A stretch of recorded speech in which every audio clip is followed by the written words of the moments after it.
아수르 제국이라고 하는 거대한 나라를 멸망시키고 신흥 강대국으로 발돋움한 바벨론은 그 요새를 몰아 남유다를 침공하게 됩니다. 그리고 당시 약해 있었던 유다를 공격한 바벨론은 결국 3년 동안 포위하고 있다가 한국을 받아내게 됩니다.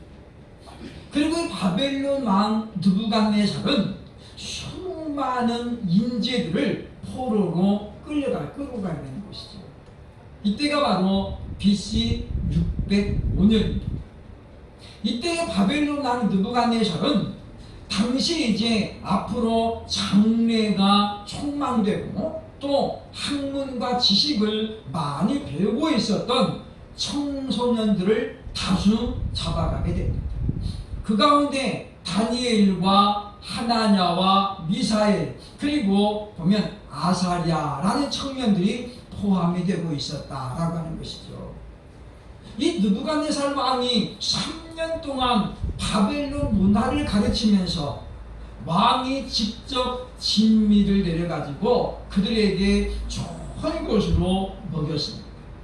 3년 동안 바로 바벨론의 음식 문화를 가르치고 바벨론의 문화를 가르치면서 바벨론 사람으로 키우고자 하는 그런 계획을 갖고 있었기 때문이라고 하는 것입니다.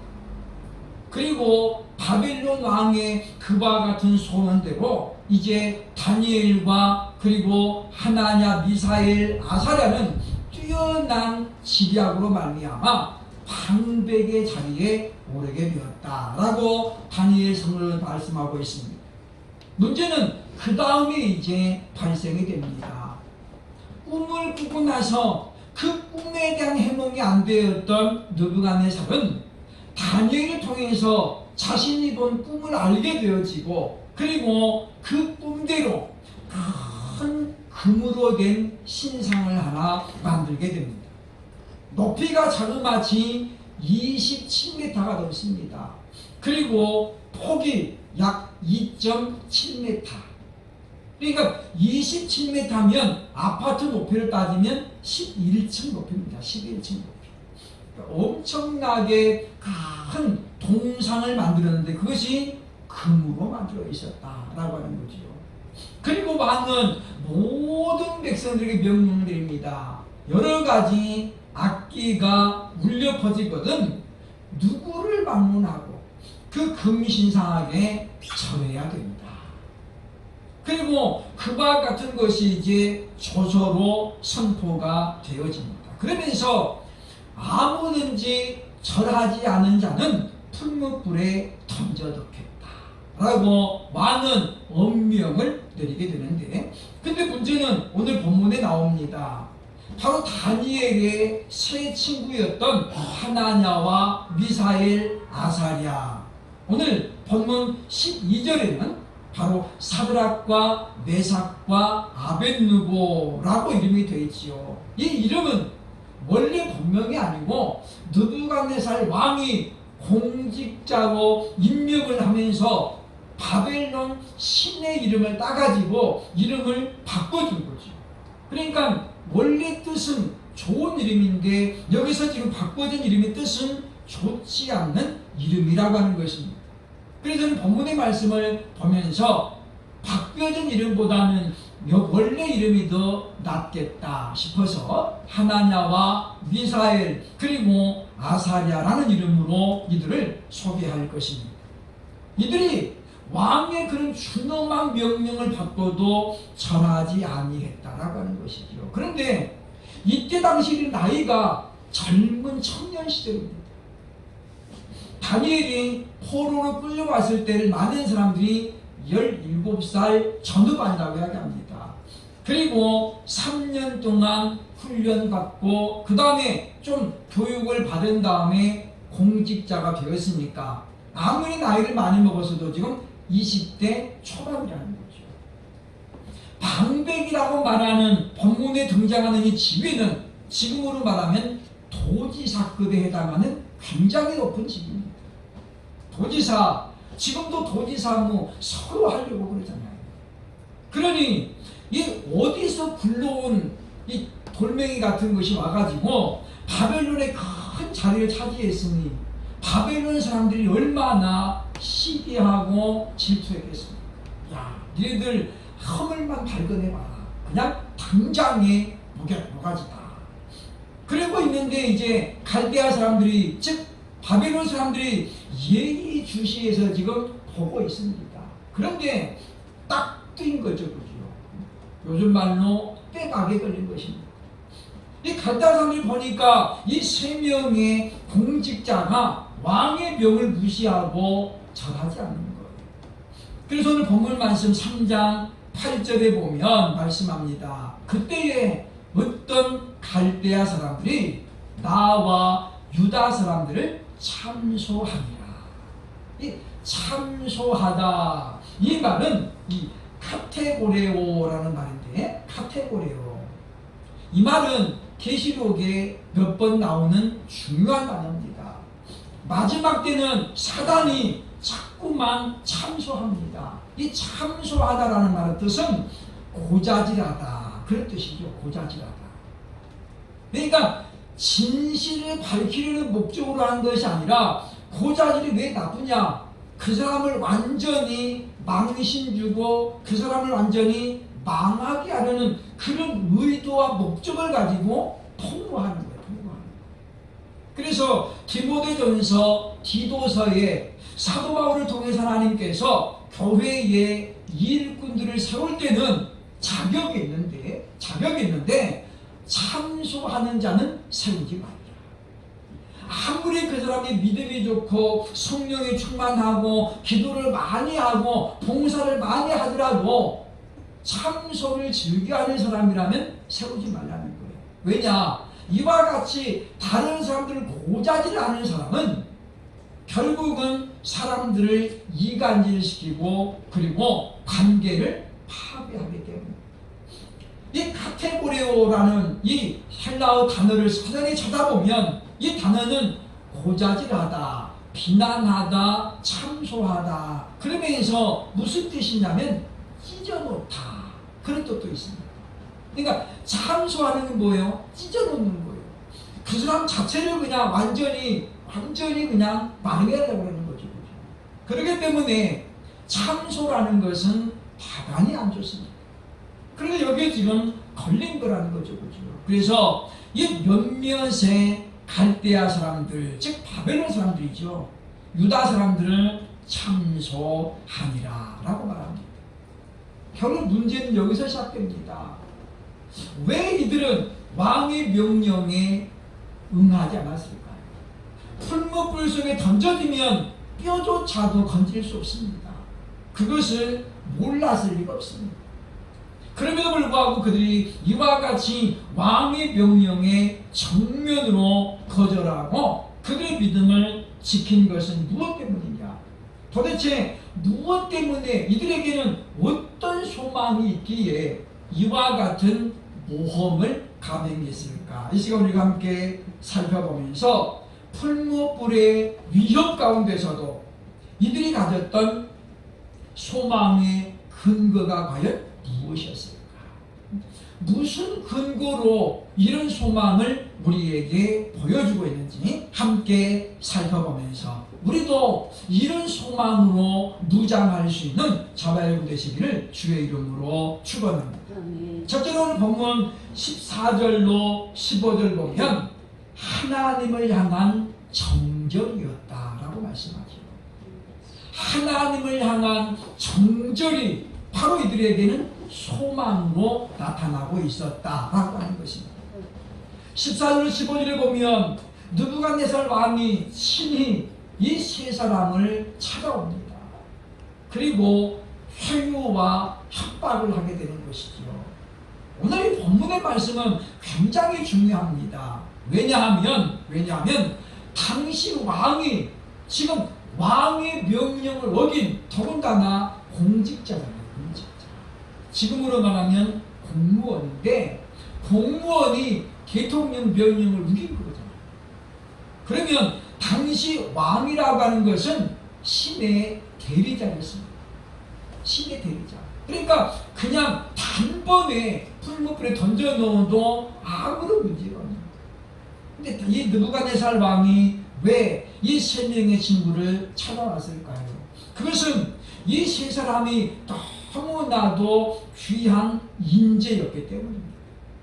왜냐? 느부갓네살 왕은 성경에 등장하는 모든 왕들 중에서도 가장 용맹한 왕입니다. 어떤 의미에서는 다윗을 능가할 만한 왕이라는 거죠. 왜냐? 다윗은 사실 이스라엘밖에 못했잖아요. 근데 바벨론 제국은 이스라엘 나라의 10배 이상의 어마어마한 영토를 가지고 있는 그와 같은 제국입니다. 이런 제국을 이끌면서 이 느부갓네살은 누구를 중용합니까? 인재를 중용했다는 거죠. 포로는 어떠냐? 이 사람보다 뛰어난 인재가 없다라는 거죠. 그렇기 때문에 지금 이들을 단번에 처형하기는 너무 자기에게 손해가 됩니다. 그래서 지금 왕이 자신이 그와 같은 모든 것을 내려놓고 와가지고 이렇게 이야기합니다. 14절 보면 너희가 내 신을 섬기지 아니하며 내가 세운 금신상에 절하지 아니한다 하니 사실이냐? 라고 물어보는 거죠. 사실이냐? 요즘 우리도 보면 그런 걸 많이 보잖아요. 사실로 드러나면 처리하겠다. 이런 말 듣잖아요. 그죠? 여기 지금 사실이냐 이 말은 고발자들이 고발을 못 믿겠다는 게 아니잖아요. 이미 그것은 여실히 지금 목격자가 있는 거예요. 그런데 이렇게 물어보는 건 뭡니까? 그만큼 또 한 번의 기회를 지금 주겠다는 거잖아요. 그래서 15절로 말합니다. 이제라도 너희가 준비하였다가 악기 소리가 들리면 절하지 않겠느냐라고 지금 달래고 있는 거죠. 달래고 있는 것입니다. 우리는 이제 본문을 보면서 이 하나냐와 미사엘과 아사랴와 같이 누구에게든지 간에 인정받는 그런 사람들이 돼야 되겠다라고 하는 것입니다. 그래서 우리가 어떤 일을 하든지 간에 누구를 만나든지 간에 바로 존귀함을 받는 사람들이 돼야 되겠다라고 하는 것이죠. 그럼에도 불구하고 이들은 어떻습니까? 왕의 제안을 단번에 거절하는 것을 보여주고 있다고 하는 것입니다.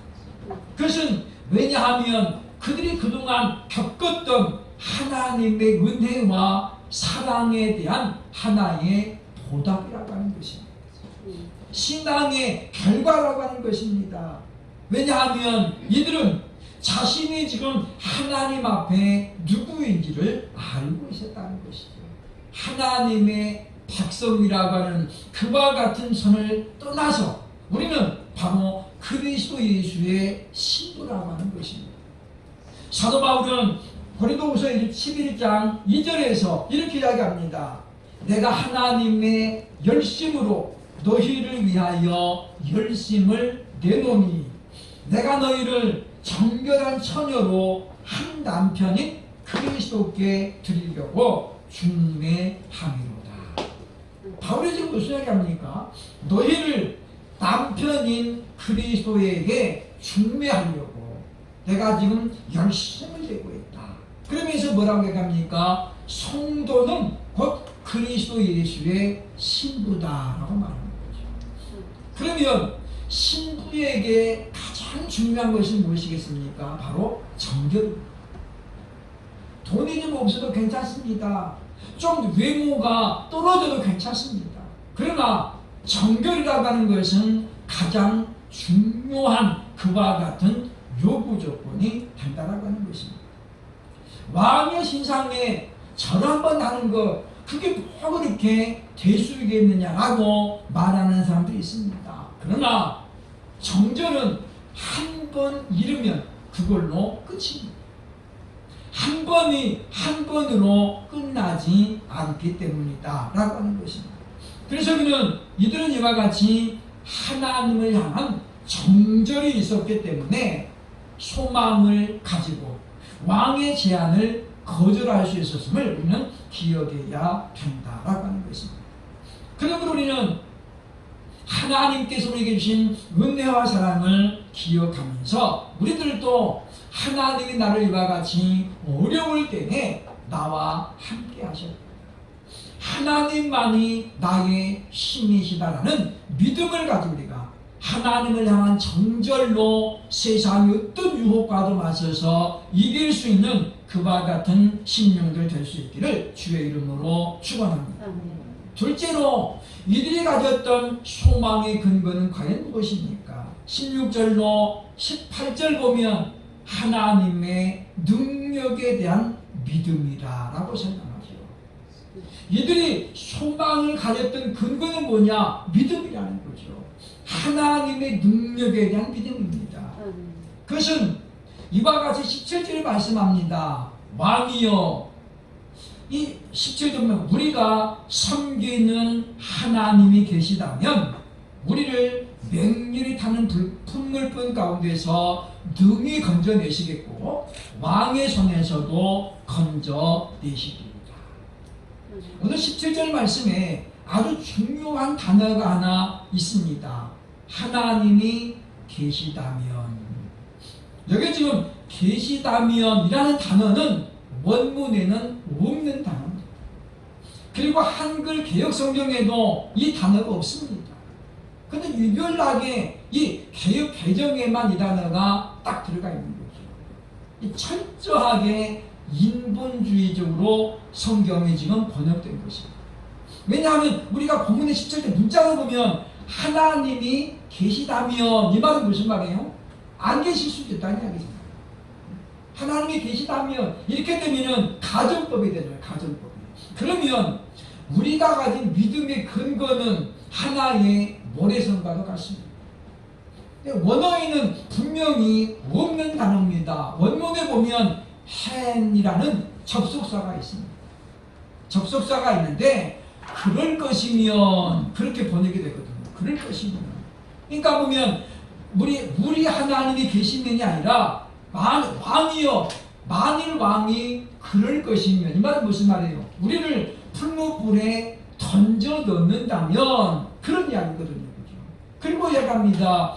우리 하나님이 우리를 맹렬히 타는 풍부 가운데서도 능히 건져내실 것입니다 라고 하는 믿음의 고백이거든요. 근데 지금 우리가 계시다면 이 말이 들어갔기 때문에 그러면 안 건져내면 하나님이 안 계시다는 이야기잖아요. 이렇게 되면은 우리 믿음이 아무것도 아닌 것이 된다는 거죠. 우리가 성경을 읽으면서 그래서 우리가 험히 묵상하고 연구해야 될 이유가 바로 거기에 있다라고 하는 것입니다. 우리가 가진 믿음은 체험에서 비롯됩니다. 우리가 하는 체험은 두 가지가 있죠. 하나는 직접적인 체험이 있고 또 하나는 간접적인 체험이 있습니다. 직접적인 것은 내가 직접 경험한 것이지요. 그러나 이것만 가지고는 안 됩니다. 간접적인 경험도 반드시 필요하다는 것이죠. 우리가 어느 음식점에 밥을 먹으러 갈 때도 요즘 사람들은 먼저 조사합니다. 인터넷에 보면 조사해가지고 후기를 받는 거죠. 어떤 사람들이 여기서 음식을 먹고 어떻게 평가를 했는가. 그게 뭐예요? 간접적인 체험입니다. 봤더니 소문난 잔치집에 먹을 것 없더라. 이렇게 써놓으면은 아무리 뭐 선전을 잘해서도 안 가는 것이고, 반대로 예상과 달리 맛이 정말 좋았다. 둘이 먹다가 하나 주고도 물을 마시더라. 그렇게 보면 사람들이 물어 찾아가는 것입니다. 우리도 마찬가지입니다. 우리가 하나님 앞에 기도하면 하나님이 응답해 주시더라. 성경에 보니까 많은 사람들이 그렇게 응답을 받았더라. 이걸 우리가 확인하는 것은 간접적인 체험입니다. 그리고 그 간접적인 체험을 바탕으로 해서 내가 직접 하나님 앞에 부르짖어서 응답을 받으면 그것이 바로 직접적인 체험이 된다는 것이죠. 그러면 이 세 사람이 경험한 하나님의 능력은 과연 무엇이었습니까? 다니엘 1장에 보면 이들이 포로에서 끌려와가지고 왕이 진미를 내리잖아요. 그런데 다니엘을 비롯한 신부들이 진미를 내게 먹지 않습니다. 왜냐하면 당시 바벨론의 음식 문화는 아침에 그들 신들에게 제사를 크게 드린 다음에 그리고 물려낸 음식을 나눠 먹는 문화입니다. 그렇기 때문에 다니엘은 그런 문화를 익히 알고 있었기 때문에 이거는 제사상에 올려간 음식이기 때문에 우리는 먹을 수 없다.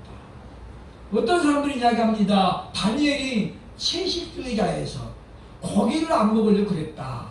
그런 근거는 전혀 없습니다. 전혀 없습니다. 오히려 무엇입니까? 바로 이 왕의 신에게 드려졌던 음식이기 때문에 믿음의 정절을 지키기 위해서 먹지 않았다라고 보는 것이 합당하다 그 말이죠. 그랬을 때 어떻습니까? 이 담당자가 이야기합니다. 만약에 너희가 왕이 되는 음식을 먹지 않고 그래서 만약에 얼굴이 좀 피부도 안 좋아지고 살도 빠지면 너희 때문에 내 목이 달아난다. 나 좀 봐줘라. 그러잖아요. 그때 다니엘이 말합니다. 우리에게 열흘 동안 만미를 주어서 우리가 채식만 먹고도 얼굴이 좋으면 그때는 우리의 유부대로 해주시고 우리가 채식만 먹고 얼굴이 정말 안 좋아지고 살도 빠지고 피부가 안 좋으면 그때는 당신의 말대로 하겠습니다. 라고 다니엘과 친구들이 얘기하는 거죠. 열흘 동안 채식만을 먹었는데 열흘 뒤에 보니까 왕의 진미를 먹은 사람들 얼굴보다도 훨씬 더 깨끗하고 아름다운 거예요. 바로 하나님의 도우심을 이때 이들이 경험했기 때문이라는 것입니다. 비록 나라가 지금 망해가지고 자기들은 포로로 끌려왔지요. 사실 이것은 이들에게 굉장히 힘든 과거입니다. 하나님 어째서 우리를 이렇게 포로가 되어서 끌려오게 만들었습니까? 하나님 정말 계십니까? 얼마든지 그렇게 부정적으로 따질 수 있습니다. 그러나 그들은 그런 환경 속에서 하나님이 우리를 지금 지켜주신다 라는 경험을 했기 때문에 그 능력을 믿음으로 말미암아 지금 보면 왕의 제안을 단번에 거절하고 있는 것을 볼 수 있다고 하는 것입니다.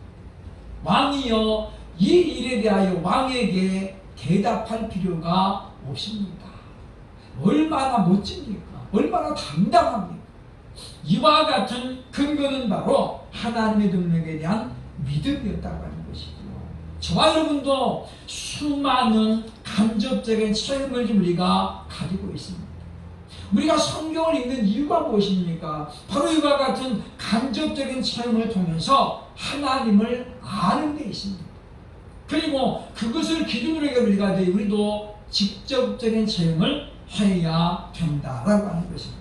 그러므로 사랑하는 여러분이요, 지금도 우리와 함께 하시는 하나님의 그 능력을 굳게 붙잡을 수 있는 저와 여러분 될 수 있기를 주의 이름으로 축원합니다. 세 번째로 이들이 이와 같이 풀무불의 위협 속에서도 소망을 가질 수 있었던 또 하나의 근거는 무엇이냐? 13절과 18절 보면 하나님의 말씀에 대한 순종입니다. 하나님의 말씀을 순종하는 것은 믿음의 결과입니다. 믿음이 없는 사람은 절대 하나님의 말씀에 순종할 수 없다고 하는 것입니다. 느부갓네살 왕이 금신상에게 절할 것을 요구하는 것은 두 가지 이유가 있습니다. 3절 보면 하나는 무엇입니까? 왕의 이름을 높이는 것이 첫 번째 목적입니다. 13절 보시면 말씀하고 있죠. 이 보면 왕 앞으로 끌어오는데 12절 보면 말씀합니다. 12절 보면 왕을 높이지 아니하며 그 다음에 뭐라고 했습니까? 왕의 신들을 섬기지 아니하며 그랬죠. 15절도 지금 반복해 나옵니다. 그러니까 느부갓네살이 지금 노리는 거 뭐였습니까? 하나는 왕을 높이는 거예요. 자기 이름을 높이는 거. 또 하나는 뭐예요? 왕의 신상에게, 왕의 신에게 굴복시키는 거예요. 야, 니네가 지금 여호와를 믿는다는데 야, 그거 아무것도 아니야. 니네 나라가 망할 때 하나님이 도와준 게 뭐 있느냐? 내가 믿는 신이 더 우월하다라는 거죠. 그래서 이야기하는 것입니다. 능히 왕의 손에서 건져낼 자가 누가 있겠느냐. 누가 있겠느냐 그 말이죠. 그래서 지금 15절 중간에 끝에 보면 능히 너희를 내 손에서 건져낼 신이 누구에게느냐 라고 하는 거죠. 그러니까 이 대목 때문에 사실은 이 세 친구들이 끝까지 전하지 않았다고 하는 것입니다. 여러분, 살아있는 사람에게 전하는 것은 그것은 우상숭배가 아닙니다. 어떤 사람들은 우상숭배를 너무 확대해가지고 명절 때도 부모님에게도 세배 안 하는 사람이 있습니다. 이거는 잘못된 겁니다. 살아있는 사람에게 전하는 것은 우상숭배가 아닙니다. 우상은 말 그대로 아무것도 아닌 것인데 섬기는 거잖아요. 그렇죠? 예레미야 10장에 보면 우상에 대해 이렇게 말합니다. 그것은 공교한 기술자가, 즉 기술이 있는 사람이 나무를 깎거나 돌멩이를 깎아가지고 만들어 놓은 거라는, 만들어 놓은 거. 사람이 어떻게 신을 만듭니까? 그러니까 그것은 아무것도 아니라는 거죠. 다리가 있어도 걷지 못하고, 입이 있어도 말하지 못하며, 귀가 있어도 듣지 못하는 것은 처음부터 그랬다는 거죠. 이게 바로 우상이에요. 그죠? 그러니까 살아있는 사람에게 세배하는 것, 왕에게 경배하는 것은 신화된 자의 당연한 도리입니다. 그러나 지금 이 금신상은 왕이 아니잖아요. 그러니까 우상이거든요. 그렇기 때문에 우리는 그 배후를 우리가 보려고 애를 써야 되겠다라고 하는 것입니다. 지금 이 시대가 지금 수많은 금신상이 우리를 지금 유혹하고 있는 그런 시대입니다. 코로나19 때문에 많은 사람들이 그것 때문에 두려워합니다. 그것이 어떤 사람들에게는 풀무불처럼 지금 되어 있습니다. 최근에 또한 이와 같은 어수선한 틈을 타서 평화와 평등이라고 하는 그런 주제를 가지고 지금 차별금지법이 지금 발의가 됐습니다. 우리는 이것에 대해서 분별해야 됩니다. 과연 이것이 지금 무엇을 노리고 있는가? 그 배후에 누가 있냐 그 말이죠. 정말 평등을 추구하고 평화를 추구하는 것이 그것이 목적인가에 대해서는 생각을 해봐야 되겠다라고 하는 것입니다. 하나님은 지금도 우리에게 말씀합니다. 나 외에 다른 신은 결코 없느니라. 그러므로 너희는 너희를 위하여 어떤 신이든지 만들지 말라고 우리에게 말씀하고 있다고 하는 것입니다. 그러므로 사랑하는 여러분이요, 우리가 살면서 우선순위가 있습니다. 가장 먼저 내가 해야 될 우선순위. 어떤 텔레비전 보니까 남편에게 가장 우선순위는 뭐냐 그랬더니 어떤 사람은 아내라고 말하고, 어떤 사람은 자녀, 또 어떤 사람은 자기 자신. 무엇보다 내가 중요하지. 내가 없어봐 당신도 없고 자유가 없어. 이렇게 되는 거죠. 그러나 어떤 사람은 배우자를 가장 우선순위로 여기고 있더라 라고 하는 것입니다. 사람마다 다를 수 있습니다. 자식이 최고예요 이런 사람도 있고, 배우자가 최고라고 하는 사람도 있습니다. 어떤 것이 옳다, 어떤 것이 나쁘다고 말하는 것이 아닙니다. 누구에게나 우선순위가 있어야 되는데, 그리스도인인 우리에게는 하나님의 말씀에 대한 순종이 가장 우선순위가 되어야 한다라고 하는 것입니다. 왕의 명령도 중요합니다. 대통령의 명령도 우리가 지켜야 되지요. 그러나 그보다 우선되는 것은 하나님의 말씀인 줄로 믿습니다. 그러므로 우리가 하나님의 말씀을 우선으로 따라가면서, 그러면서 우리가 그 말씀에 순종하는 것이 하나님 자녀가 해야 될 모습인 것을 분명히 기억하고, 하나냐와 미사엘 그리고 이 아사랴는 이와 같은 근거를 가지고 흔들림 없는 모습을 보여주면서 결과적으로 이제 19절부터 끝절까지에서는 이들의 이와 같은 지조 있는 신앙은 느부갓네살 왕을 완전히 굴복시킵니다.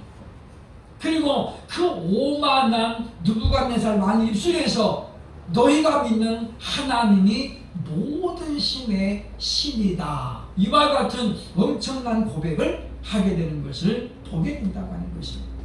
그러므로 사랑하는 여러분, 풀물불, 풀무불, 그럼에도 우리에게 소망이 있는 것은 무엇입니까? 이들이 가졌던 이와 같은 정절, 그리고 믿음과 또한 하나님에 대한 순종이 오늘 우리에게도 있기 때문임을 분명히 기억하고, 앞으로도 우리에게 풀무불 같은 위험이 얼마든지 올 수 있습니다. 그럼에도 불구하고 우리들도 이와 같은 소망을 가지고 담대히 맞서면서 세상을 향해서 전진할 수 있는, 그리고 승리를 기대하는 저와 여러분 될 수 있기를 주의 이름으로 축원합니다.